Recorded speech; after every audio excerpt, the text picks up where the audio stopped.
Chapter 4, the International Voluntary Service Movement. Origins. Since such a large part of my strange and varied career has been involved with the international volunteer movement, I thought I should try to explain what it is. My own experience began as a conscientious objector. Then I was on the staff of IVS from 1971 to 1984. I was briefly as chair of the British Volunteer Programme. I was international president of Service Civil International from 1985 to 1989.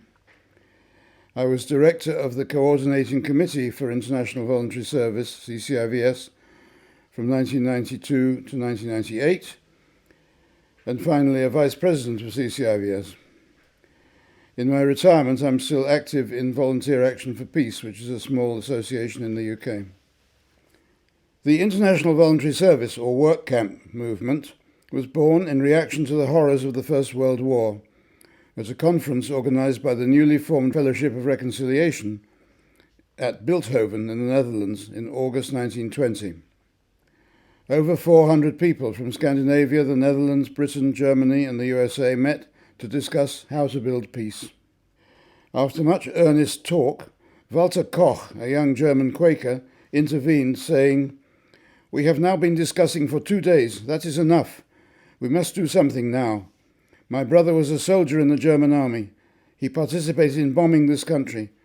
I come here to do my part in order to reconstruct it." Pierre Cérisol, a prominent Swiss pacifist who had been elected secretary of the Fellowship of Reconciliation, was enthusiastic about Koch's idea, and after a long discussion in a hotel bedroom in Berlin with the British Quaker Hubert Parris, the International Voluntary Service movement was born. Pierre resigned from his post and went ahead to organise the very first International Voluntary Service project to help reconstruct the destroyed visit of Aisne, near Verdun in France. Pierre had become convinced that a mixed group working together on a concrete task was the most effective way of eroding enemy images and building international friendship, not only among the volunteers themselves, but also by involving and influencing the local population. The work at Aisne started well, but after a time the villagers showed their unhappiness at the presence of Germans and Austrians in the team, and since the purpose of the project was to reconcile former enemies, it was decided to withdraw. The seed, Pierre said, had fallen on stony ground, but it survived and it grew. Pierre went on to create a movement, Service Civil International, which began to organise a number of services, later known as work camps, often in response to natural disasters in Europe, such as floods and avalanches. The word service civil in French means civilian service, not the civil service. And from the start, SCI campaigned against compulsory military service. But SCI was not only for pacifists. Cérisol's brother, a military man, was an active member. Many people want to work for peace, but cannot accept a totally pacifist position. Having started by working for post-war reconstruction and disaster relief, the movement started to develop in new directions. The first social project was in 1931 in the little town of Bryn Mawr in South Wales, UK, where a team of volunteers worked with a community badly hit by unemployment to build an open-air swimming pool and to smarten up the town. A couple of Norwegian volunteers at this work camp suggested that the houses, which were all grey, should be painted in different colours as they are in Norway. And if you go to Bryn Mawr today, some of the colour remains, though the pool is closed. IVS organised a celebration of 50 years of work camps at Bryn Mawr in 1981. The keynote speaker on this occasion was Glyn Roberts, who had worked at CCIVS and also founded the charity Tools for Self-Reliance. He described the first work camp attended by Russian volunteers. Then we all sat down for a picnic beside the empty swimming pool. In 1934 to 37, Pierre Cérisol went together with 3 other volunteers to Bihar in India after an earthquake and a flood. They rebuilt a devastated village and named it Shantipur, Peace Village. A collection of Pierre's letters from India was published with the title En vue de l'Himalaya, looking at the Himalayas. This was the first volunteer project in the south of the world. Rajendra Prasad, a future president of India, was enthusiastic. He wrote, "The simple fact that European people are doing this type of humble work with Indian people is astounding for the passer-by." This in the context of the British Raj in India. SCI's first environmental project was also in Britain. Volunteers worked with wheelbarrows to remove an ugly slag heap outside the town of Oakengates. And this is the site of a story that illustrates to me the potential of voluntary service. One of the volunteers at this camp, which was in 1934, was a German called Ernst. A few years later, during the Second World War, Ernst found himself in Hitler's Air Force with the task of bombing Oakengates. A letter in the local newspaper recorded, "Looking up, we saw the swastika on the plain just a few feet above us, and the pilot in his helmet and goggles looked down and waved. There is strong evidence that the pilot deposited the bombs in a nearby wood to avoid killing the people he had learned to love when he was a volunteer." Sadly, Ernst seems not to have survived the war. These early services usually lasted for months, with volunteers coming for whatever period they could, as at my camp in Austria. The women volunteers in those early days did just the cooking and cleaning. But SCI women soon demanded to take full part in the work, and things changed. The idea of international service survived and blossomed after the Second World War in Europe. The need to reconstruct and to help house the huge number of refugees led to a great expansion of international volunteering in Europe, with many new national organizations, as well as revived branches of SCI in France, Germany, Italy, Belgium, and the Netherlands. Coordination of all these initiatives was badly needed. UNESCO was the UN agency concerned with youth, and it helped to create the Coordinating Committee for International Voluntary Service, known as CCIVS, in 1948, where I was later to become director. The first work camps I attended, described in the first chapter of this book, were fairly typical of the 1950s, responding to poverty in Scotland, Austria, and India, and helping to build houses for post-war homeless people in France and Germany. As Europe recovered from the war, the needs changed, and so did the type of work camp. Priorities were often to work with deprived children and people with disabilities, to protect the environment, or to preserve cultural heritage. Study themes were often included, usually related to the work undertaken. A project involved with mentally handicapped people might include inputs and discussion on mental health in general. A project to refurbish tools for Africa might study development issues or apartheid. Many young people in Europe, not only students, volunteered. Work camping was a popular way of having a cheap holiday and doing something useful. By the 1960s, decolonization of many countries in Asia and Africa had moved fast. One response from the North was to provide volunteer development workers to serve in these newly independent countries. And the headline action was President Kennedy's creation of the United States Peace Corps. The UK government's response was different. It funded a collection of 5 voluntary organisations which worked cooperatively as the British Volunteer Programme. Many other countries created similar volunteer programmes aiming to work for development. West Germany and Denmark had large programmes. This was the time of the Cold War, and the Peace Corps in particular was seen by many as a neo-colonial political move to keep the countries which received the volunteers in the Western camp.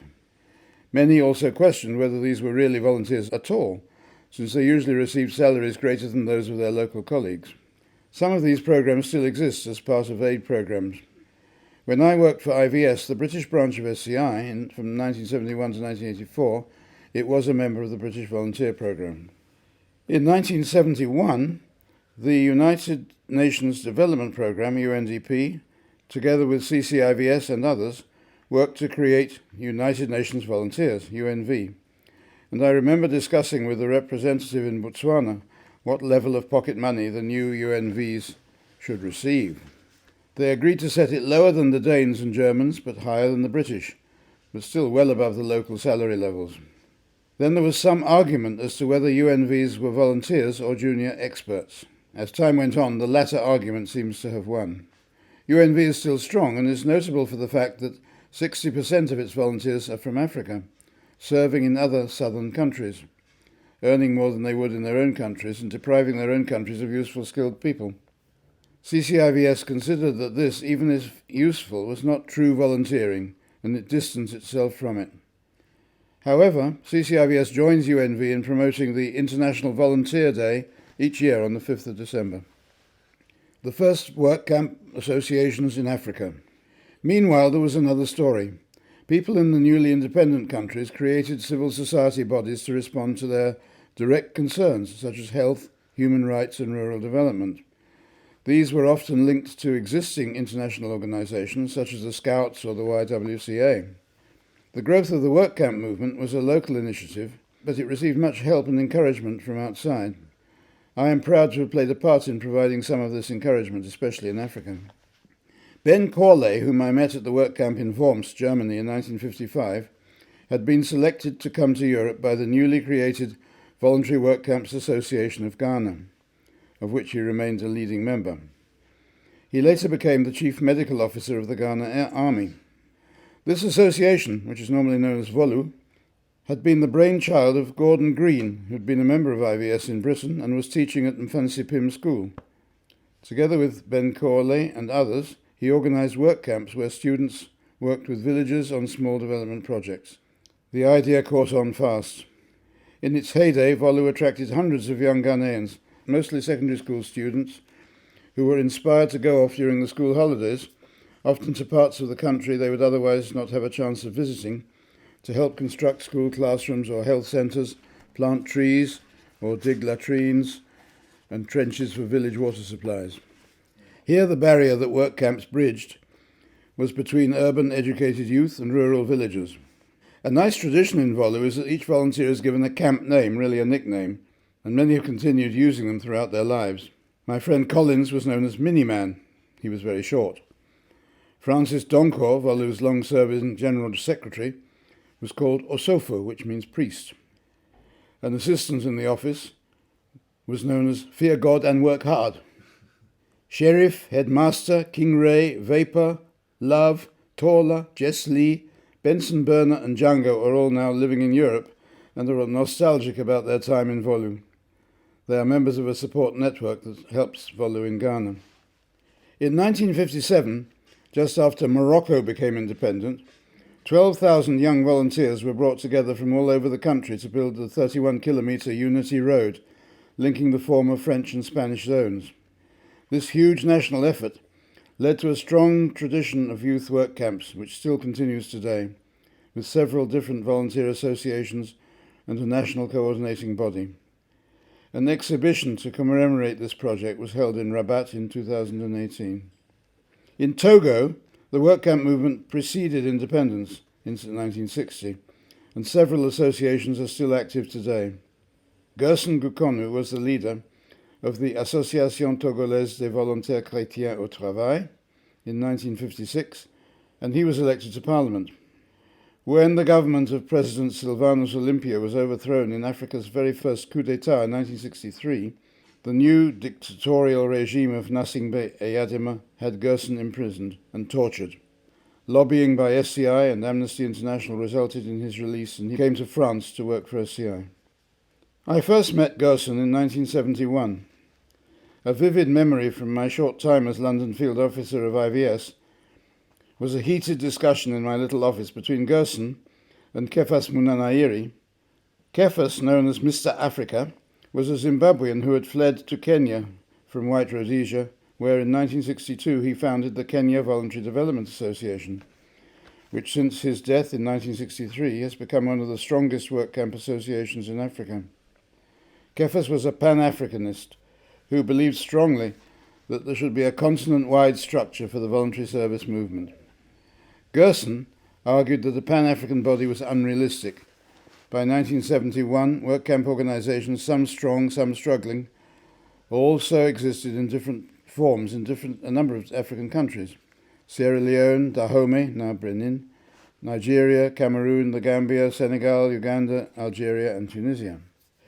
Gerson favoured regional platforms, such as the one he'd set up, the Union of West African Voluntary Work Camp Associations. But this was ineffective due to misunderstandings between French and English speakers and lack of funds.